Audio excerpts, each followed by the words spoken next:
Are you tired of going to meeting after meeting after meeting, and your son or daughter still isn't getting the education that they deserve? Well, today's show is going to be for you because we're going to be cutting out all that confusion about what's mediation, what's a due process complaint, what's a state complaint, how do you file a systemic state complaint, and all of those more formal resolution processes that a lot of times people are confused about and not really sure of which one is most appropriate in their situation. So I am Charmaine Turner. I'm a parent and advocate.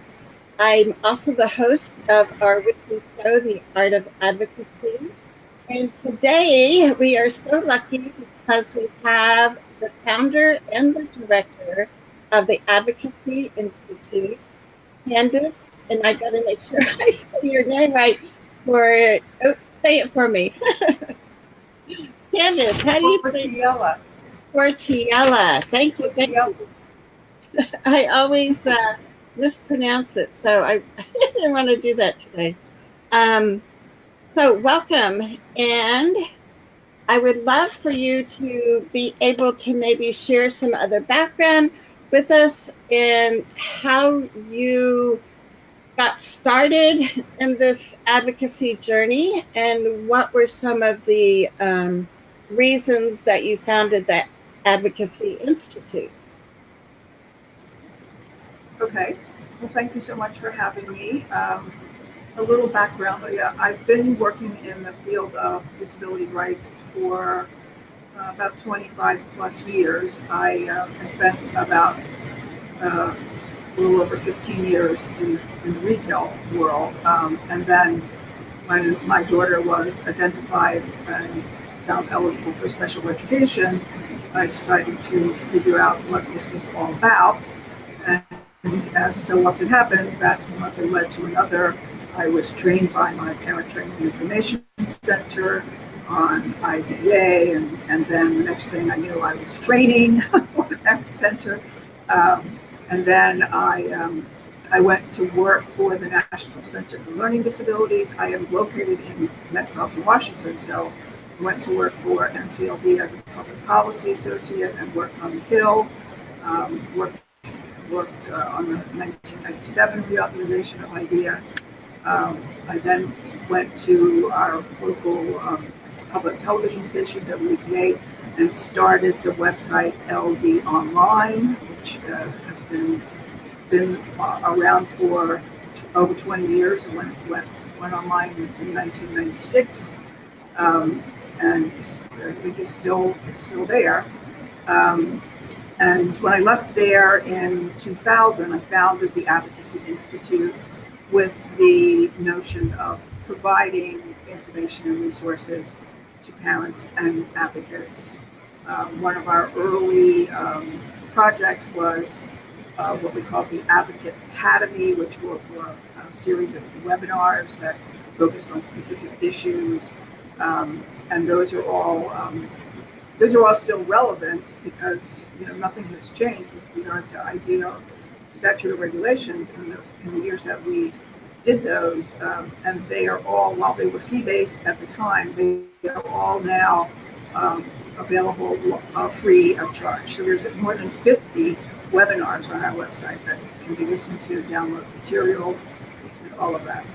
Then over the last couple of years, I've started a couple of other projects, one being IDEA Money Watch, which is a little project we started when the Recovery Act started to try to keep track of the additional monies that were provided to states and local school districts through that huge stimulus bill that was passed. And then more recently, in 2014, we started this IDEA State Complaint Resource Center, which we're going to talk a lot about today. So that's pretty much where I am. My daughter, of course, at this point is grown and is expecting our second grandchild in February. So I'm a new grandma and very excited about number two. Yes, that's fun. I've got 4 grandkids, and they do keep us hopping, and I'm hoping a little bit younger too. I don't know. Right, exactly. So I know we have some resources that I'm going to share with people. So I wanted to let them know that if they want to get some of the resources that we're going to be talking about today, they can just type the word resources in the comments, and my handy dandy IEP bot will give you an automatic reply with the link to the resources. So just type in resources and you'll get that. Do you want me to pull up that first part from Cadre, Candace, or? Yeah, guide to dispute resolution processes. Yeah, do you want people to see that? Yes. Okay. Yeah, we wanted to start off by just doing a relatively quick overview of the dispute resolution options available under IDEA. And this nifty chart, Cadre, which is the federally funded center that provides information on dispute resolutions under IDEA, which is one of my very favorite resources when it comes to this topic, has this little chart.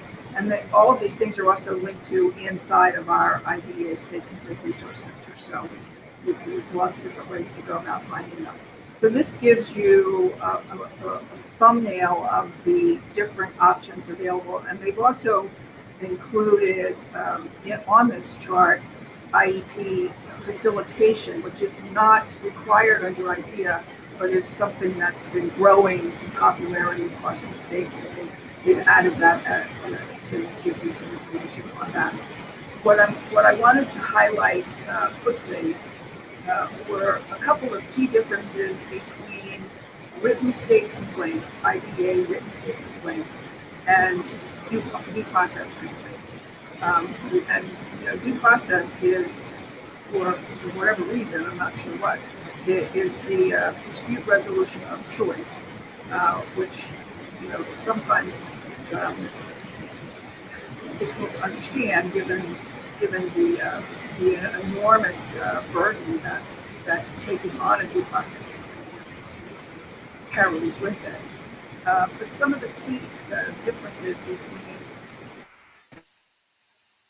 due process and written state complaints is that there's a difference in the statute of limitations. In other words, how long it has been since the violation or violations that you're going to allege have occurred.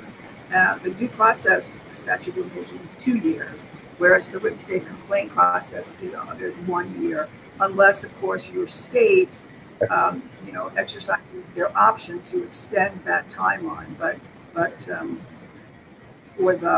from a regulatory perspective, the state complaints have to be limited to a violation that occurred within a year. So you do have to take that into consideration when you're looking at what process you might choose to utilize to go about. The success rate between these two options is substantially different. The success rate of written state complaints, about Cadre finds that in their analysis of written state complaints result in findings of noncompliance in the LEA that's being complained about. Versus due process complaints, there's limited data on the findings with regard to due process. But one study done in Illinois a few years back found that parents lose 70% of the time on due process. It's not a good record for parents to prevail access. And the other important thing to note is that very few exceptions going against a school district does require by an attorney, which becomes very expensive. So there's that consideration. Whereas filing a written state complaint with your state education agency doesn't require any more guidance, and that, of course, you can certainly meditation, but they were intentionally a relatively adversarial-free, easy way for parents to resolve. Just to give you an idea of how expensive a due process complaint can be, I'm sure you all, everybody who's with us today, the recent Andrew Supreme Court decision. After that decision, and then went back to the district to settle it, the family was awarded $1.3 million by the school district. So that was their reimbursement for their attorney's fees and their private school tuition that they had paid out of pocket during the time that they were pursuing the due process. So I'm sure that's not the average, but it gives you an example of how expensive these kinds of procedures can be. And then the other piece that's terribly important for us in our work at the State Complaint Resource Center is that state complaints can be filed by anyone, whereas all of the other procedures or processes can only be utilized by the parents or surrogate parents, or whoever has the responsibility for the child. So here was an opportunity for organizations, for advocates, for folks who work at parent training centers or protection and advocacy agencies to utilize this to particularly look at systemic issues that exist within a school district. And those kinds of actions can result in addressing system-wide issues, and in fact getting the district to do pretty substantial improvements in their processes or procedures or policies. So we have in fact focused our attention here on highlighting state complaints that have been systemic in nature. So we can talk about that a little bit more later. Yeah, and so I wanted to bring up a question that one of our viewers has, Dinah from Washington is asking if the study that you were talking about as far as tracking due process complaints, was that tracking which ones were settled in resolution or only whether the parents prevailed in court? The latter. So parents prevailing in court. Right, yeah. Right. And, and it gets kind of dicey when you even try to do that kind of analysis because, it's not at all unusual for as some people call it, for the due process officer to split the baby. In other words, find in favor on some points in favor of the parent, in some points in favor of the school district. So, a lot of due process cases aren't settled in a clean manner with regard to proof of data. So there's that issue as well. Right. It's an interesting question about the resolution session. I wrote a few years ago. I wrote a guide. It's on our website. We downloaded mediation. I wrote it in conjunction with the attorney who manages the Child Law Center at Duke Law School. I will reference about those two specifics. The cadre data analysis has shown that of late, the use of resolution sessions is declining. So, this was a very clever idea that was cooked up in IDEA 2004 reauthorization. And it seems to, in some ways, be fading in popularity. And it's also, quite one-sided because resolution sessions are only required when parents file the due process. They're not required when the district files the due process against a parent, which happens. So, well, and one of the things, and I don't think there's any research on it, but just from my experience, it seems like when I've been working with parents in smaller school districts, they're less likely to want to have a resolution meeting or session because they've already pretty much talked to everybody that has the power and control in the district.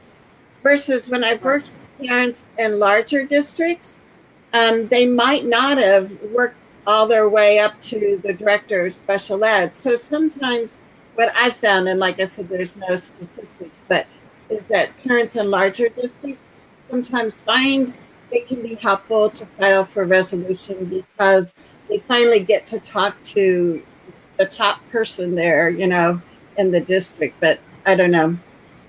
Right. Right. Yeah. Yeah, that's a good point. So, and again, getting back to the fact that in spite of some of the favorable characteristics of using idea state complaints, due process complaints are still the dispute resolution of choice. I'm not exactly sure why that is. I have a suspicion, and this was one of the reasons that motivated me to start the Idea State Complaint Resource Center, and that is that too few people know about the state complaint process. And so, the default is due process. So, for example, in the latest year that we have data for, which was school year 2015-2016, there were almost 20,000 due process complaints filed across the country versus a little over 5,000 written state complaints filed. So it was almost 4 times the number of due process complaints filed as written state complaints. Now, a lot of due process complaints, of course, don't become fully adjudicated hearings. So there's a lot of settlements through resolution sessions or whatever. So that's not to say that there was almost 20,000 hearings, but the use of that option is substantial.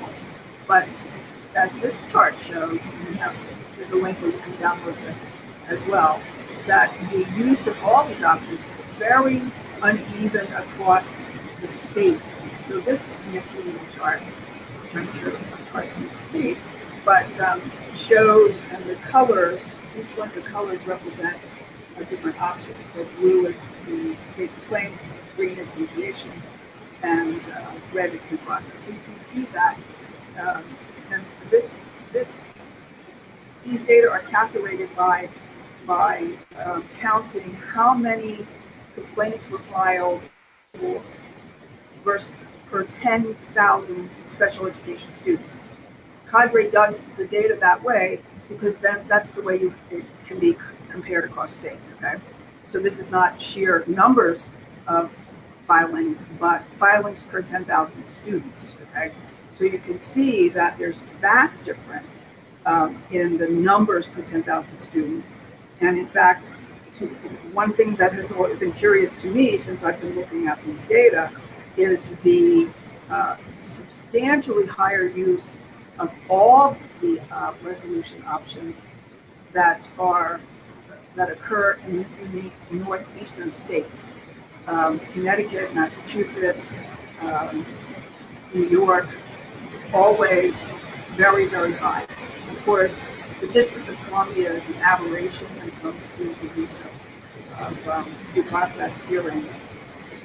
Again, a little difficult to understand, so sometimes you have to even take them out of the mix to get a good average. But this chart, which you can download, shows you the incredible difference. It has occurred to me over time that, and I'm not suggesting that there's any causation here, okay? Because I've been criticized for making that suggestion in the past, and I'm not making that suggestion.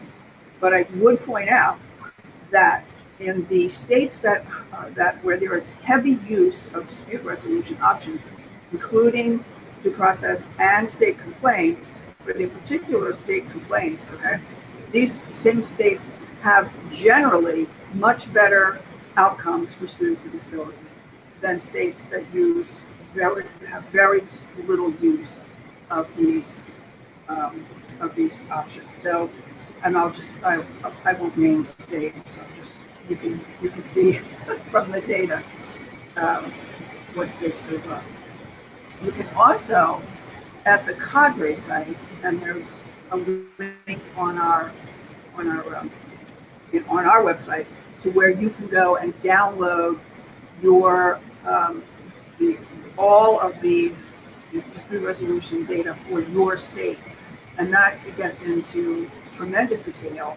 Will in fact give you information like with the question before, where how many due process complaints were settled through resolution agreements, how many written state complaints were filed in your state, and the written state complaints resulted in findings of non-compliance. So you can see for your state how that is working out favorably to parents. So I encourage you to go and look at that, and because it's very interesting data. I happen to be a little data crazy person, but I find it very intriguing. I was doing some work with the California attorneys who practice on behalf of parents, and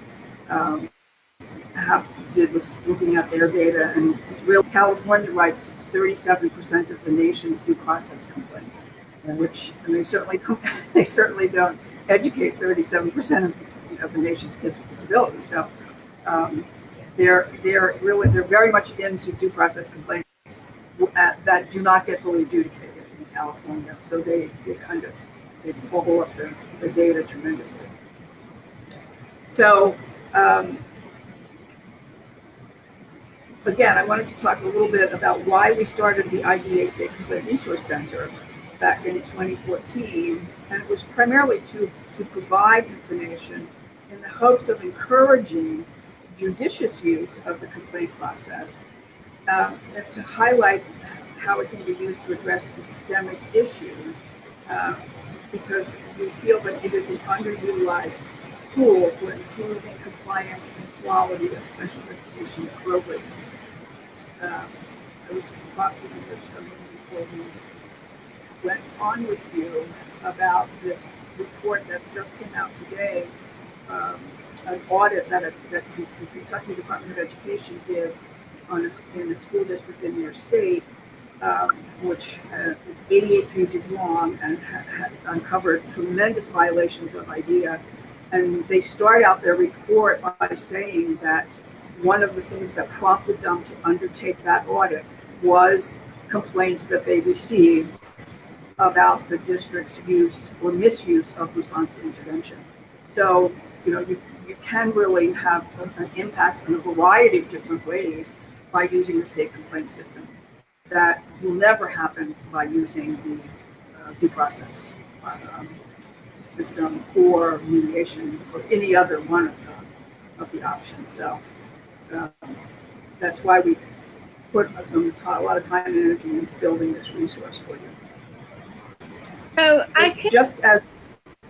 Candace, I can go scroll through here a little bit if you want to tell me, like this is the beginning of the tab about the State Complaint Resource Center, but are there other things that you want and I can point out to people? Yes. And I was going to do that a little bit later. Okay, that's fine. Yeah, first I need to show the second chart, which is only written state complaints filed per 10,000 special ed students. To here again show the difference across states in the use of just this one option. And these are all available on our website too. So it's interesting when you look at this that here again, this is for 2015-2016. So the rate per 10,000 students ranges from a high of 34 in Massachusetts to a low of 1.2 in Kentucky. Interesting that we just talked about Kentucky and how this complaints drove their audit. So the national average is just under 8 complaints. So that means nationally, the average is 8 complaints per 10,000 special education students per year. Okay, and these are complaints filed, not complaints with findings of non-compliance. So again, another look at the unevenness of the use of this option. Okay, so a couple of other things before we take a little tour of the website. Again, as I alluded to, we feel that special education advocates and attorneys are in uniquely positioned to recognize issues of systemic going on within a district or across districts in which we practice. And one really wonderful example is a case that we feature on our website, which was a systemic complaint filed against Upper Arlington School District in Ohio. It's a district outside of Columbus. And this we have on our website because of the generosity of the attorney and the advocate who drove this complaint. We have the complaint itself, we have the state's investigation, and we have a podcast that we did with the attorney and the advocate. And you will learn that it was that advocate who noticed that this theme that she was hearing across parents about the use of response to intervention to delay or deny a evaluation or referral for evaluation for special education. And so she talks about how probably the hardest part of putting this whole case together was convincing the parents to become part of the case. And there's a civil variety of groups that parents don't want to stick to something, but by coming together to do this complaint, they were able to prove behavior of the district was systemic in nature, and therefore the state investigated. And ultimately, they got a very good outcome. There was changes made at the district level, and that resulted in change in the podcast, and how pleased they are to be able to report that credible corrective action taken, and the district went about that corrective action, in a manner of honest and sincere effort to truly have made changes. So it's a lovely story of exactly what we're trying to promote here. The use of state complaints.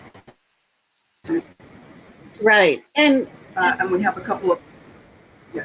Diana had another question. Go ahead. She said, what's your general feeling regarding attorneys specializing in special education and whether they're part of the equation, and why parents are often likely to file due process as opposed to filing a state complaint?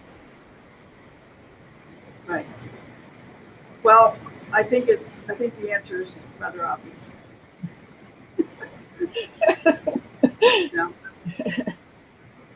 Well, go ahead. Attorneys are there to practice law, right. And even if they, I don't think the attorneys that I have worked with that, well, of course, the attorney in the Upper Arlington case is an attorney in private practice, practicing special education law on behalf of parents. So the parents ultimately funded her work, but most of the attorneys that I have come into contact with who are using the state complaint process are working at P&As, protection advocacy agencies in the state. And we have one featured on our website with an attorney that works at the Iowa P&A, who filed who filed complaints against 2 alternative education settings in that state, and then so they're P&As, or they are public interest law firms that have an interest in special education law. Okay, so they're not generally attorneys in private practice who are using this option. Okay, and I think that their tendency is to steer parents towards the due process system.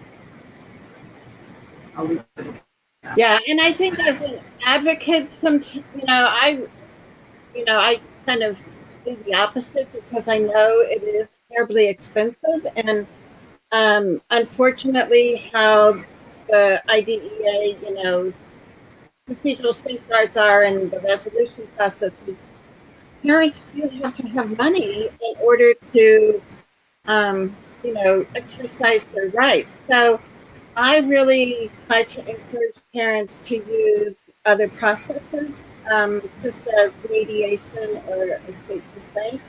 And, it depends. I mean, some situations are where you really want to have that legal ruling from a hearing officer. And then if you don't win, you proceed and appeal to a federal court. But it is terribly, I know when my son was 3, we filed for due process over the least restrictive environment for him to be able to go to a community preschool. And luckily we were able to settle that mediation. And, I consider myself a pretty strong, knowledgeable parent. And there were many days where it was like, I don't know if this is worth going through all of this turmoil to get things resolved. So, parents need to know that not only financially, but just emotionally, to go through those years of, court battles can be really hard. Right. Yeah. We do have to keep in mind that there are things that for which due process complaint can be used, or with state complaint. And I guess the one that would spring to mind is stay put. So if placement is the argument, and that's the basis of the dispute, and you want placement, then complaint is your vehicle to make that happen. So that's one reason why. Right. I think that would be the tool of choice. But getting back to the role of advocates, who are working across the district, like this advocate in Ohio does. It's very easy, I think, to see when the district has a systemic issue going on. And in fact, she told me early on that, once she saw this practice happening over and over again, she actually went to the director, special ed director in the district, and said to her, "I think you've got a child find problem." And that was an unfortunate choice that they made, because then she went on to organize the parents, engage the attorney, and write the complaint. So, I know some advocates. One who helped us build this website and is featured on a podcast that we have online, who actually writes a complaint, and before she files it, she sends it to the district and says, "Here it is. Have a look. Let me know if you want to talk. If not, it'll be on its way." So there's a strategy that some advocates have used, and I've used that strategy with my own, as a matter of fact. So I just want to mention briefly some of the systemic issues that kind of pop to mind that can be used by the state complainant. Of course, we've already talked about the use of RTI to delay or deny evaluations. LRE would be a very popular thing.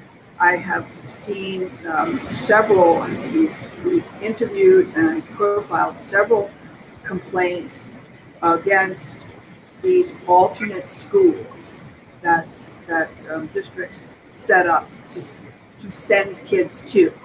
I call them the out of sight, out of mind schools. And once kids go there, they get next to nothing. It's a part of this Kentucky audit. So these alternative schools appear to be quite ripe for systemic violations of IDEA. And of course, we have reported on several complaints that deal with a lack of attention to those special factors in IDEA: assistive technology, communication needs, behavior intervention plans, functional behavioral assessments, transition services, lots of complaints about, the special ed kids come later because it's administratively convenient. Big source of systemic complaints. Schools is another thing that we've seen some action on. So there's just a few things that would jump out at you. And as I mentioned about this situation in Kentucky, states should use, and the U.S. Department of Education has in fact this, that states should use the findings of complaints against local school district as part of their annual monitoring of local LEAs. So, and states that don't do that are neglecting a rich source of information, especially if there have been lots of complaints filed against an LEA, and those complaints have found to be alleged violations that were found to be valid. So the states should be paying more attention to the violations that are on the basis of state complaints. There's of course a couple of drawbacks to using state complaints, and the big one for me is few states are posting their investigation reports on their websites. We have identified on our website, I'll show you in a minute, the states that are posting their investigation reports, and this makes it very difficult for advocates and parents to see, first of all, what's going on in their state with regard to complaints being filed against their LEA. And it also makes it very difficult for you to see in advance of filing a complaint if there's been other action on the same issues and or in the same LEA. So it would be very helpful for everybody if the states would post their state complaint investigation reports as they are required under IDEA to post their due process hearings. Now you can, and I have done this in some cases, it's very time consuming, but you can in fact FOIA state investigations from your SEA, and if you choose to do that, you could choose to limit it to an LEA, or you could choose to limit it only to complaints that had findings of non-compliance. So depending on the size of your state, it could be a monumental task. Yeah, and I used to live in Colorado, and in Colorado they do post the state complaint decisions. Yes. And then when I moved to Idaho, I guess assumed everybody did, and Idaho does not. So at the time, I asked our director, Melanie Reese, who's now the director of Cadre, but I asked her, why doesn't Idaho, post those? And her response was, because we're a smaller state, we have less complaints. The State Department felt like they would not be able to protect identities of families. And I don't know, to me, I would still like to pursue that. So yeah, I think that idea of filing for the Freedom of Information Act, through that would be a way, that we could do that. Yeah, and I don't know. I'm not sure I would buy that posting the complaint, the investigation report, which of course would have to be redacted for personally identifiable information, would in fact enable anybody to identify a particular student. I mean, if there's only one sped kid in your district, maybe. I mean, it just doesn't seem very likely to me. I think a big part of why they don't want to do it is, but I think they don't want to deal with the redaction. It's a fairly significant task. So if you make a FOIA request, then one of the things that's going to hold it up is the fact that the district or the state is going to have to redact all of those investigation reports before they hand them over to you. But hey, that's unfortunate. I think that there's really no valid reason for them not posting them. And the other dimension was, if you're going to a broad systemic complaint, it would be in your interest as an advocate to get some legal advice on that, so that you can really complain in a very solid way. But I would point you in those situations, or pro bono legal help, your P&A or your other law groups in your state. And some of them, like in Connecticut, they're which files a huge number of state complaints, are coming out of these public interest law firms in Connecticut. So they can help you, or you could take it to them, and they'll sometimes they'll even do it for you. So don't forget about those people. A couple of other, one other really important thing about written state complaints, unique about written state complaints, is that you can file a state complaint against your state. And I have done this, and I'm continuing to do it. So you can allege, for example, improper procedures in how the state is handling their complaint investigation. I hear from people a lot that they're unhappy with the way their state is handling their investigation of their complaints. And if you think that rises to a systemic issue, then you should consider filing a complaint against the state about how they're doing it. And we have a document on our website that was written for us by Sonia Kerr, who's the famous Sonia Kerr, special ed attorney. That's 10 tips for filing state complaints, and she talks about filing a complaint against your state, and makes the important recommendation that whenever you file a complaint against your state, you would always want to request an independent investigator. You don't want the state investigator doing their own investigation of this complaint against them. I have and will continue to file state complaints against states for whom I think are doing a completely inadequate job of providing comprehensive stakeholder information about the state complaint process on their State Department of Ed website. So if we can look at the website now, we'll just talk about it. We'll just go to a couple of, like 3 different pages to show people around, and then we'll be done. So do you want me to start here, or do you want me to start on the main page? I want you to go to the tab that's called Basics first. Oh, I'm only going to do 3 sections. Okay. In the basics, yeah. Okay. Here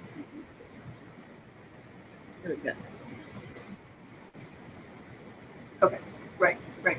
Okay, so on this page, you have links to just about all the information out there in the universe about idea state complaints, including a 2013 publication by the U.S. Department of Education, Q&A that they did on all the different resolution options. You have links to all this cadre stuff that we've talked about. We have links to videos, podcasts, webinars, and all of the policy letters education has issued that are specific to written state complaints. And they have, and some of them have been quite important. For example, one state was trying to claim that the complainant, being the parent or advocate, had the burden of proof, which is certainly not the case. So the department responded with a policy letter on that. So all of that is on that page.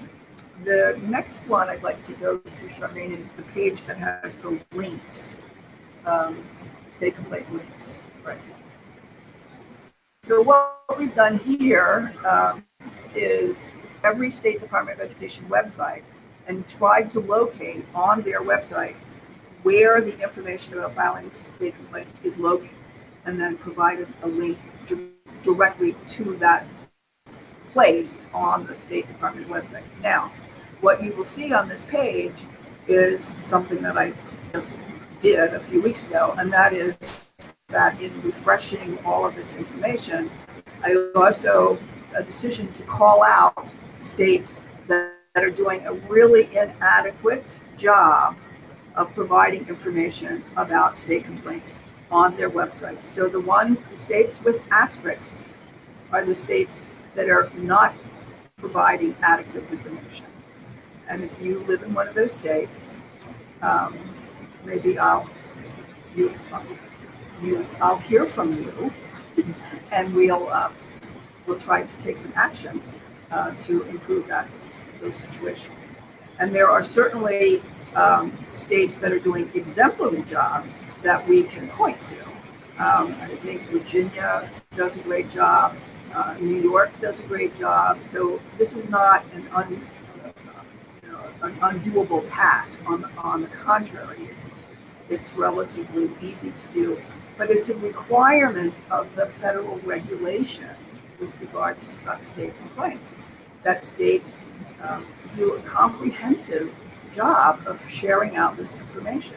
It should be on your state parent training information center's website. It should be on your state protection and advocacy website. It should be in various places in addition to on the State Department website.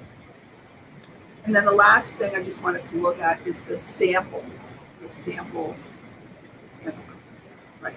So here we have, now at the top of this page, you'll see in the second paragraph, those are the states that are in fact posting their investigation reports, okay? And as you mentioned, Colorado is one of them, okay? But then we also go on to say that within these states, even though they're posting them in a manner that is completely useless. And there's various reasons for why they're useless. So we in fact have called out 2 states that we consider to be exemplars in the manner in which they present the complaints. Okay, in other words, they're in a searchable database where you can search them by issue or LEA or however you want to parse out the information. So there's a way that not only should this be done, but there's a way that it should be done to make it most useful. And then the rest of the content on this page are links to state reports, state investigation reports. They're done by issue. So in cases, you'll see the same report listed several times because there were multiple issues in the complaint.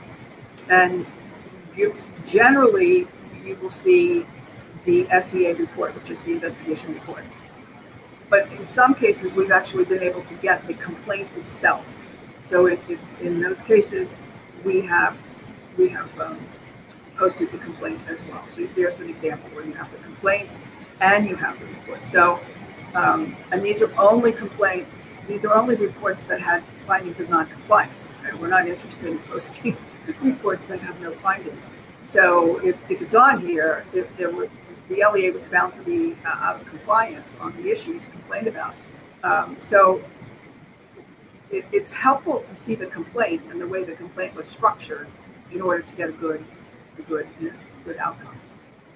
Well, so, we had Cheryl Poe on recently on the show, and she's with Advocating for Kids that filed that state complaint against Virginia Beach. And I think they're supposed to be hearing by tomorrow the results. I know the state went and did some in-person investigating, but I think tomorrow's the deadline when they're supposed to hear back. And that's the other thing I think that's nice about state complaints is that there's a timeline. You know in 45 days. It's not like a Office of Civil Rights complaint where it can take years to get a finding, but at least you've got 45 calendar days with the state complaint. Yes, and I believe I posted Cheryl's complaint, and then as soon as she gets her report, we'll post that and hopefully do a podcast with her so that she can talk more about that. But you also have the archive of your program about how she went about building that complaint, and there's several issues in her complaints. Right. Whereas the Upper Arlington rather clean in that they were alleging only that the district was using RTI inappropriately and basically violating the child find obligations by doing it. And they had the meeting at the State Department. The district and the attorney and advocate and parents went to the state to be interviewed for the investigation, and the attorney was telling me that the district came in with this binder of information about response to intervention, and they were very proud of the fact that they had this binder with all this information, and the state asked them, well, but what are you doing with it? And they said, well, it's just information. And the state said, well, now it's your corrective action plan. So go for it. So sometimes they get themselves into more trouble than they even started out. So, did we have any other questions? Let me check here. So let's see. Angie says that her state is on the list. Would love to, I think that means where they're not posting, would love to help get this changed.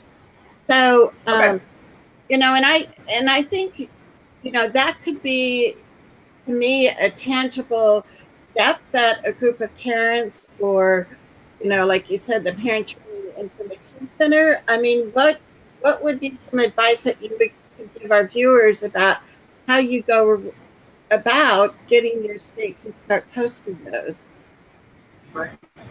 So with regard to forcing the state to post their findings, it could be, you could take a couple of different routes. You could go to your state special ed advisory panel. Every state has one. And you could ask the advisory panel, because the panel's job, and this is in statute, these panels are required by IDEA, and their job is to advise the state superintendent with regard to special education issues. So and they do annual reports to their state superintendent. So you could go to your state advisory panel and tell argument for why this would be important and help parents and all that stuff, and ask them to, in fact, take it up with their state superintendent as one of their issues, which would help kind of give it some traction, I think. The other way would be to have your state legislature tell them through piece of state legislation to post them. So there's two different ways that you could go about it, and there's probably more. And of course, if we ever get an idea at the federal level, we'll try here in Washington to get it put in idea that they have to be posted. Now, with regard to if the my state's on the list for not having adequate information on your website, then the way to attack that is to file a state complaint against the state. And I'm in the process of finalizing one for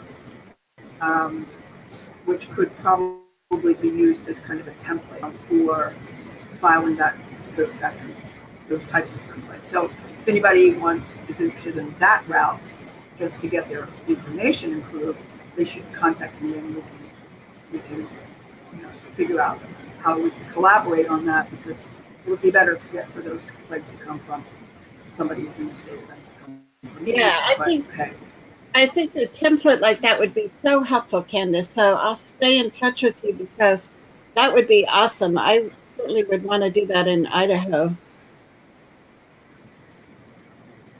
Okay, we can do that. Anything else? Let me check here. I know Lissa had made a comment that she's been using the state P&A in Idaho to help resolve some disputes. And so that, sometimes parents don't realize, besides the parent training and information center that each state has, you also have that protection advocacy organization that you can also use. And that a lot of times will help parents when, they don't have the money to hire a private attorney to take on a case. Yes. So Dinah says, do you have examples of successful LRE state complaints, specifically thinking of true, meaningful inclusion?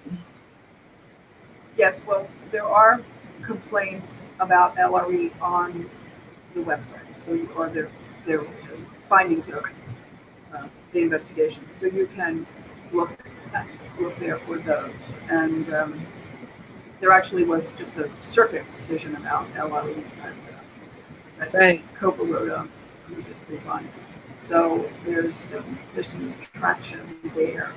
And of course, if you read that Q&A from the department, you'll realize that state complaints can also be used to claim that that LEAs aren't adhering to mediation agreements, which is not uncommon, unfortunately. So there's a variety of uses that are listed in that Q&A. And the other question too is, all of a sudden it went out of my mind, but I know that Sixth Circuit Court decision last week, we had the attorney and the advocate on for that, and I can also put that link in, and so people can look at that, and that. So those kinds of things that are coming out can be so helpful. Like I was talking to Candace before we went on, Denver Public Schools had a state complaint filed against them for having a formula to figure out which child would receive a paraprofessional versus the IEP team deciding that. So that state complaint is a systemic one, and it could be, within a couple of weeks getting a decision from that case in Colorado too. So I'm hoping that parents today that are watching, or other advocates that are watching today, will be looking at using state complaints as a way to resolve differences and a way of resolving, pretty specific issues. And the more that we do that, the more that we can build on that. I know, even though in Idaho we don't post our state complaints, as an advocate, I know what some of the complaints have been. And so when I'm in IEP meetings and I see something like the student won't receive services the first 2 weeks or the last 2 weeks of school because the staff is busy doing things, I'm like, no, we had a state complaint about that in Idaho, and the state says that is not acceptable.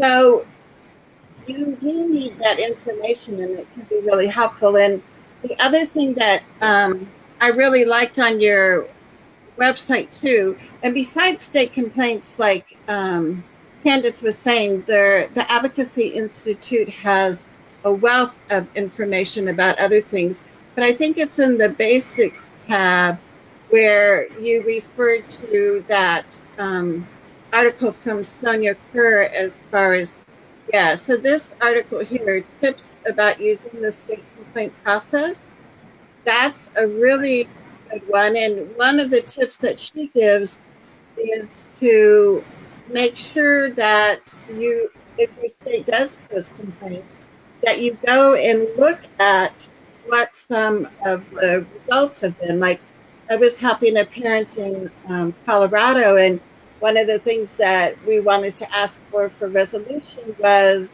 compensatory education. Well, when I looked at other complaints in Colorado, almost every single one said, go back to the IEP team and figure out what the compensatory education is going to be. Well, to me, it's like you've just spent meeting after meeting after meeting, not coming up with something. So to say, go back to your IEP team, it's like, so what we wound up doing was, like you had said, is we said to the district, we're ready to file. Are you ready to talk? And we were able to negotiate a settlement with a lump sum of money that the parent could hire whoever they thought would be a good match for their child to receive the compensatory education. So I think actually we got a better settlement that way than going through the state if they were just going to say, go back to your IEP. Right. And I'll just say one other thing with regard to using this system to address systemic issues. There is an advocate in California. I guess I won't tell you who she is, but and she files lots of state complaints. California is one of those states that don't post their findings. She does is the complaint is on behalf of one child, okay, on one issue, but she also at the end of the complaint says, and after you investigate this issue about this child, I'm requesting that you investigate this issue as to see if it is systemic in the district. Oh, good. That's a great thing to add. Yeah. Huh. Yeah. So then, would they be obligated to do that, or would the systemic complaint be a better avenue, I wonder? Well, if you can build it as a systemic complaint to begin with, that's probably the best way to go about it. But still, there's no downs including this that type of a request. And in fact, in reading investigation reports across the states that do post, one of the states happens to be Maryland. Okay, that when they do their investigation reports on the issue, they actually say to the LEA, here's your two-part corrective action plan. Is the corrective action you must take with this child, and they give them a timeline to do that, and then they say, and then when you finish with that corrective action, which is for you to prove to us that this isn't systemic in your district, your timeline for that.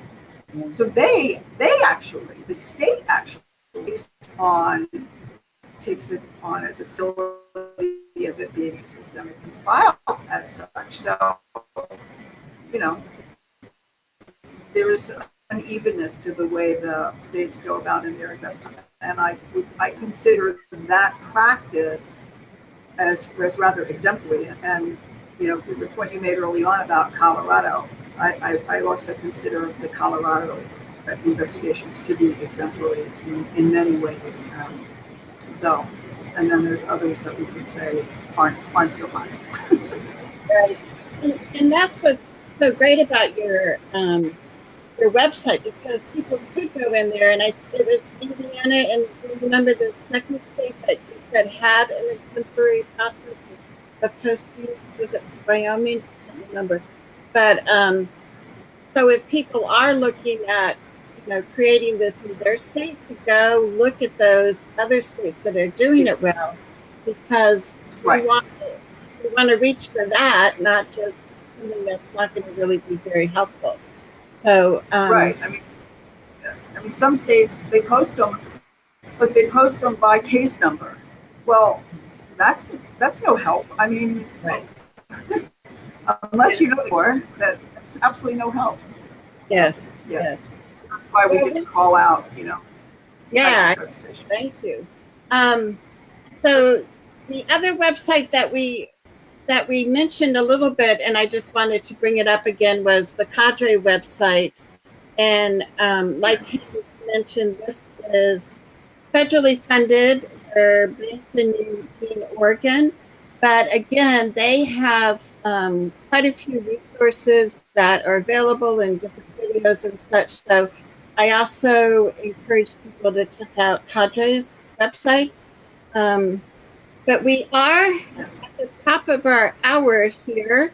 So I just want to thank Candace again for coming to our show and sharing all the wealth of information that she has. And and I didn't show I don't have the agenda here, but it's the advocacyinstitute.org. And like I said, if you type resources in the comments, you'll get a link to all the resources that we were talking about.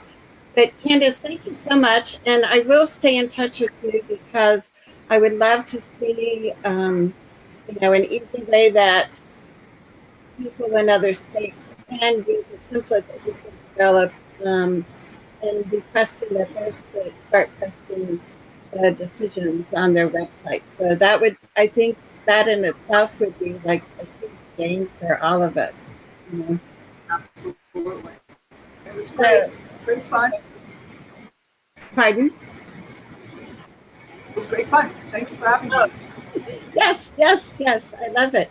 So it's fun when we can bring people together from across the country, and a lot of our viewers are in a variety of states, so it's always great for them to be able to hear from national spokespeople like yourself, Candace. So thank you for your years of advocacy and your strong leadership. I know you're on the Hill a lot, and we appreciate all the efforts that you do on behalf of all of our families. Thank you so much. Okay. And next week, on Thursday at noon, we will be having another live The Art of Advocacy show. And we're going to talk more about other options that you can almost create when you're in IEP meetings, to try to prevent having to go to a more formal resolution process. But I always want parents to know that the formal resolution processes can be very beneficial. So next Thursday at noon Mountain Time, we'll be right back here. So thank you, Candace, and thank all our viewers, and we shall see you next week. Bye-bye.